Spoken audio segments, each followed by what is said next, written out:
Hey guys, so I've decided to do something new, well, not exactly new, but I found this idea on Just Another Flautist vlog page on YouTube, and it is the 50 Musical Facts Challenge. I believe it was originally created by Miri Piano, who is another YouTuber who challenged it, and the idea behind it's pretty simple. So you get tagged in it, and then the idea is that you then list off 50 musical facts about yourself to the public. You can do it as a video, which I'm doing, or you can do it as a text post. It doesn't really matter.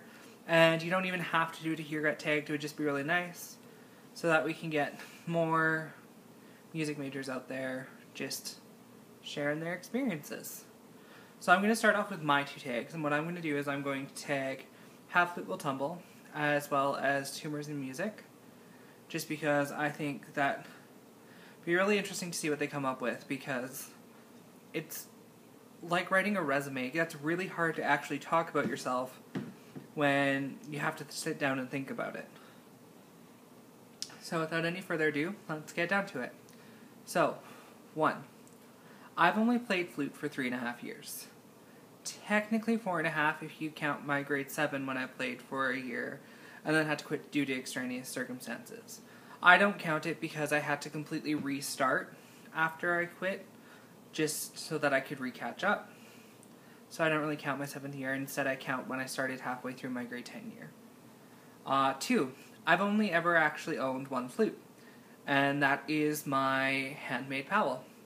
The flute I used before I got my handmade Powell, I actually borrowed from a friend who was kind enough, and I started on Open Holes, which was on their Yamaha.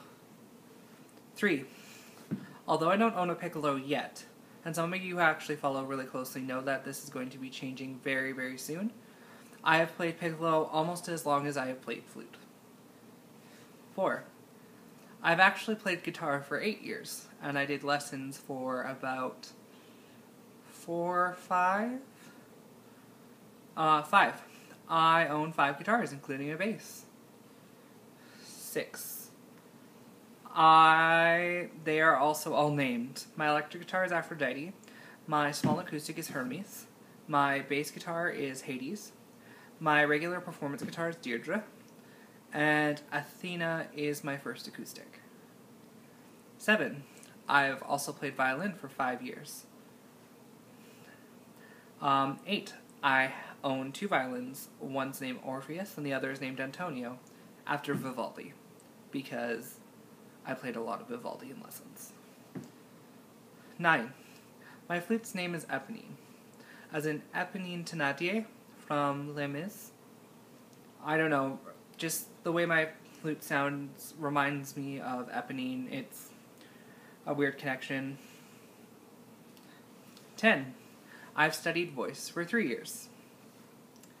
11. I've performed in 6 musicals. 12. One of those musicals, I was also a costume maker and a choreographer, but a week before the show was supposed to premiere, we only get one showing of the show from the area that I was doing it with, I found out that they needed a flute and piccolo player. So in that week I learned the entire score, and then for the one performance I was jumping in and out of pit as I was needed on stage or as I was needed in pit, and the entire musical, everyone who was involved with it only got 3 weeks total to actually learn all their parts and learn the music. And I did this every year for a couple years, and it's quite a good program, and it definitely teaches you to work hard. Sorry, I'm reading off a notebook that has them all written down, because otherwise it's just a lot to talk about. 13. I have actually sang as a secondary lead in an opera during my 2nd year of voice. It was really great. It was Iolanthe, and I sang as Lord Montararat. It's a weird name. I don't understand it. 14. I have actually taught flute privately for a year, and I do plan to resume next year because I know a couple people who are beginners or have just gotten into the instrument that really want help, and they have asked me to teach them. 15. I attend Capilano University in North Vancouver. However, I hope to change that after next year and transfer into UBC. 16. I have experience playing oboe. I played off and on for 2 years in high school band. The reason I did this was because some of the music we played was really, really easy, and I decided that there was too many flutes on certain parts because there was enough balance going on in the ensemble. So I decided to step down and switch to other instruments for some of the easy music so that I could learn a bit more of them. And also, with my school, solos are decided by grade, not necessarily always by skill level, although granted, skill level does play into it with grade too. So in grade 11, I was not doing piccolo, even though I had already played piccolo in other ensembles, as well as I was just playing first flute but not any solos, so I decided to step down because we had like 11 flutes, which was way too much. 17. I've also doubled on bassoon for some parts. It just, again, really easy music that isn't actually very technically challenging. More so it's just long tones, which just helps me practice long tones. And 18. I also learned how to play tenor and bari sax for other parts. 19. I've only taken flute lessons for 2 years. Once in my hometown, which is where I am right now on summer break, and 1 year at the university level at Capilano. 20. The first time I started studying the Mozart D major concerto, I was 17, and I had only been playing for 1.5 years. 21. I self-taught myself all the theory that I needed to know for my university theory exams for entrance. 22. My goal is to get my doctorate of flute performance. 23. Because I want to teach at the university level.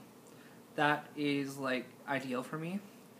Because as much as I think beginners are great, I don't always want to work with beginners. But granted, that can totally change once I'm even further along and developed, and then I could just totally love beginners. It all depends on where I progress to. 24. I study with Brenda Fedorak, who is amazing. She is the principal flute of the Vancouver Opera, and has also done recordings for Disney, which I think is just wild. She also does a lot of new music and performs in several small ensembles, and she's just amazing. Just blown away every time I get to hear her play. 25. The first solo piece I ever performed in front of people was the Mozart D major concerto. It was in a competition, and something came up, and my accompanist couldn't make it, so I ended up doing it unaccompanied. And apparently that was, like, really brave at the time. I don't understand why, because, I mean, like, just do it. I mean, it's better than forfeiting, because you get the performance experience still. But apparently other people would never have gone on without their accompanist. I don't get it. 26. I've also been called in last minute as a substitute player for Palm Sunday performances. For sick oboe player, I played the flute for the oboe parts. And I got the music at 9 p.m. Friday, had 1 4-hour rehearsal on Saturday night, and then I performed the entire Pepper Choplin cantata on the Sunday morning at 10 o'clock. That was stressful, long, but lots of fun, and it was actually a really pretty piece the way it was composed. I did this again after about 2.5 years of playing. It was in the second semester of my grade 12 year. 27. In my university wind ensemble, first semester, I was second flute. Until a week before the performance, our principal left due to some extraneous circumstances, and I had to relearn all the music as first, including all of the solos. 28. When I first played flute in grade 7, I couldn't make a sound. at all. But I really, really wanted to play flute, so I picked it anyways. And then I went home and practiced like crazy, and my mom can attest to it because she got quite annoyed with me trying to figure everything out to play this instrument that I loved. 29. I didn't actually get to hear a high-level flute player playing solo with just them and piano until the second semester of my first year of university. And it was amazing. She was the principal flautist of the LA Philharmonic, and like hearing people through video just doesn't really do the instrument justice in itself, because you can't catch all the overtones that are coming in with the flute, and I just fell even more in love with my instrument, and it just changed really where I was going in my direction, because the next lesson I came back after the master class, which was at UBC, that I got invited to because my teacher also teaches there, I just knew the sound that I wanted. I knew that I had that sound in my ear. I knew that I needed to work for it, so I started really working that down. And it just really was a turning point for me this year in my flute playing. 30. I actually don't have a favorite generation of music. I really love Renaissance, Baroque, all the way up to, and including 21st contemporary, like all of the really weird, neat, extended technique stuff.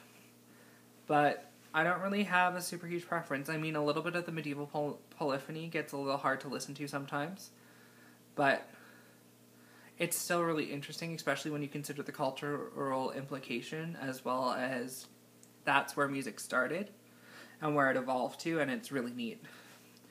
31. I have tendinitis in both of my arms.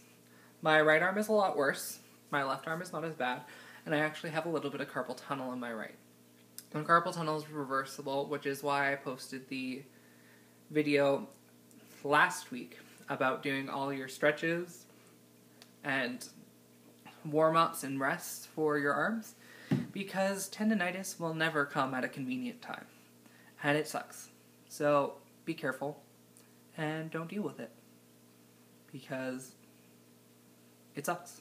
It's a lot of pain. I didn't sleep for 2 days when I didn't know it was tendinitis because the pain in my arm kept me up. So be careful, kids. Look out for yourselves. 32. I have to tape my thumb for very long rehearsals. If you watched my video from last week, I told you about my hypermobile thumbs and how they bend really far back, and when I hold flute, it's very gross with how I do it, so I have to do it so that my thumb stays straight and relaxed. And I find long rehearsals, I will tend to slip into this because my thumb naturally, comfortably goes to that position, and that creates tension, which causes my tendinitis. I actually, this summer, reorganized all my music, and just let me tell you, it is so satisfying when you actually have all your music organized and where you want it. I'm just going to lift this up to show you. It's all back here in this handy-dandy little filing cabinet. Top is all flute and bottom is violin and voice. Eventually, of course, I will need to actually get a larger filing cabinet or a more organized one, but that one's doing the trick right now, and I love it. And it's so nice when it's organized. I know where everything is. 34. I have a Korean flute. It was actually made in India, but it is a model of a Korean flute. And I use it for practicing a bit of small embouchure stuff. It doesn't have as much resistance as a piccolo, but smaller embouchure stuff with no tension. And it kind of sounds like this. Some of you might recognize this. This won't be in the right key, and I'm sorry.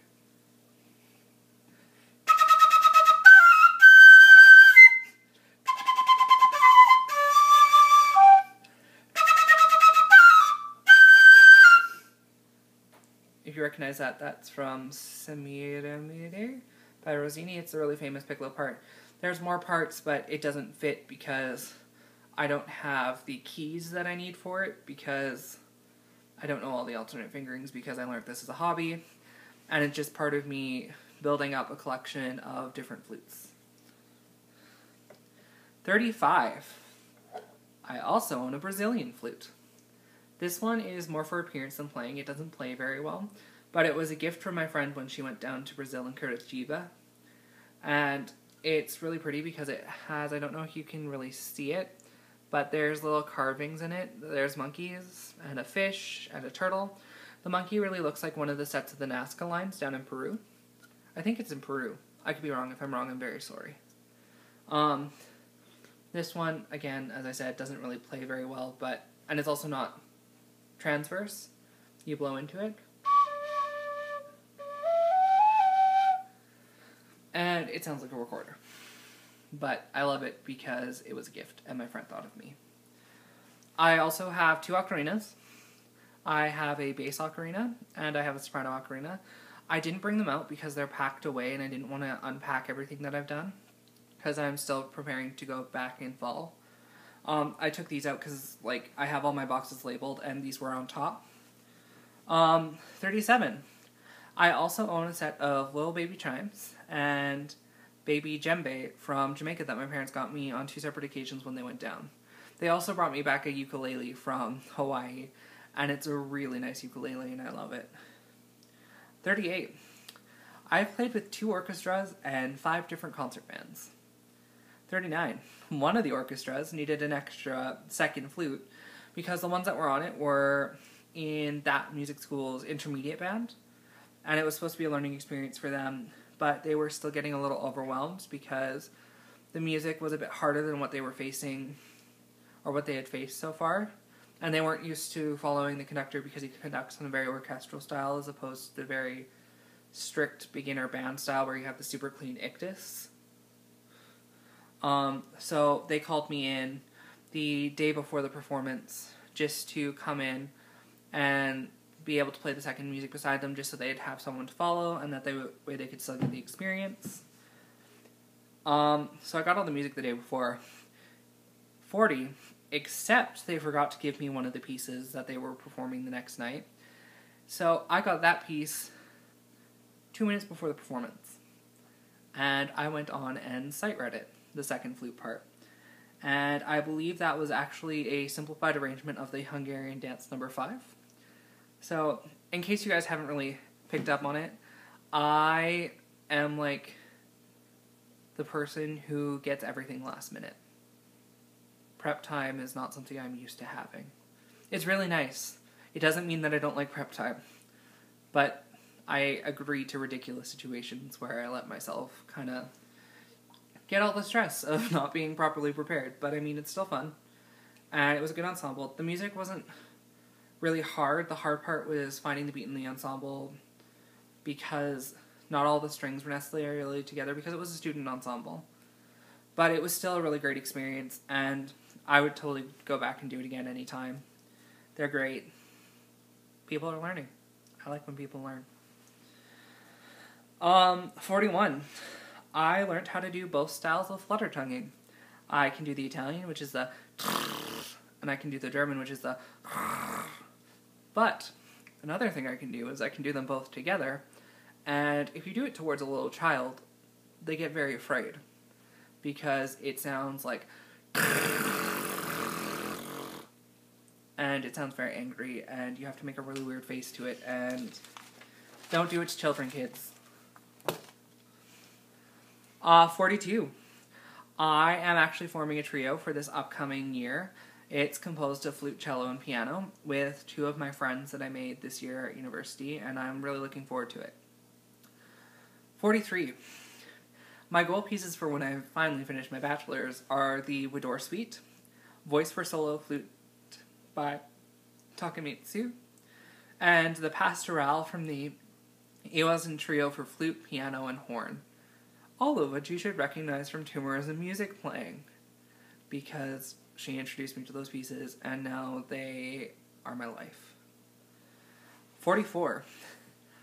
The aforementioned Tumors and Music, or Robin, is my idol, and she's actually my goal for my playing. My goal is basically to get to her level of playing wherever she is at that given time, which means as she's constantly getting better, as she constantly is, I'm constantly upping the goal to where I want to be. So I'm not aiming for her when she was done her bachelor's music, which is when she did the Widor, but I'm aiming for her now as she's going into her second year of her grad degree. I know that it's going to take time, and they'll get to those levels hopefully once I'm in my grad degree at her area, but she's just my goal. 45. I actually compose music as well. I am currently writing a trio for flute, cello, and piano, and it's based on thunderstorms. And I only have part of the first movement done right now, and it's the piano part and a little bit of the flute and cello harmonies. Still elaborating on it more. 46. I love plagal extensions. Plagal extensions are when you have a perfect cadence, which is 5-1, or G to C, followed by a plagal cadence, which is 4-1, or F to C. They give the piece a sense of rest at the end, and they're really pretty and neat. It's kind of the amen moment that you hear a lot in church music in more of the Renaissance area, medieval area. I really like them. The piece I'm writing for the trio has plagal extensions in it. It's good. I like it. 47. I sing in the Capilano University Singers, which is the best choir offered at my university. And as of this year, I have now performed major works including Stradiglia's Te Deum, Fauré's Requiem, Carmina Burana, and the fourth movement of Beethoven's Ninth Symphony, as well as Maurice Duruflé's 4 motets, which I urge you all to go listen to because they are gorgeous. 48. Speaking of which, Tota Pulchra S, which is the all-girls second movement, or is it? Yeah, it's the second movement of the motets.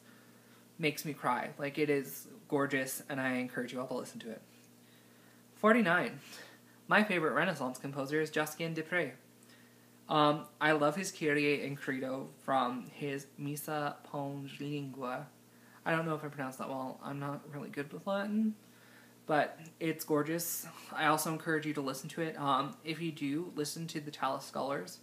They're just ones that I know that actually sing it quite well. As for other generations of music, I don't have a clear favorite.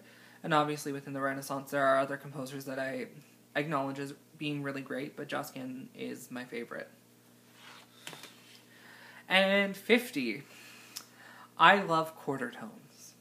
And I love singing them, and it throws my friend with perfect pitch off, because I will just sing them as I'm randomly singing. Not if I'm doing an actual piece, but if I'm just singing, I'll sing quarter tones, and she gets quite angry, and I enjoy it very much, so. And I actually really hope to be performing in a lot of work involving quarter tones. But I also want to become a orchestral player. Hopefully I actually want to be a piccoloist for an orchestra, or a principal flautist. I just really love piccolo, and it was one of the reasons I started playing flute, other than the fact that flute is gorgeous. But my phone is ringing, so I'm going to say goodbye. And just remember, Tumor's Music, Half Flute Will Tumble. You guys are nominated. And yeah, also go submit questions to Tumor Music and Half Flute Will Tumble video that's going to be coming up soon. See ya!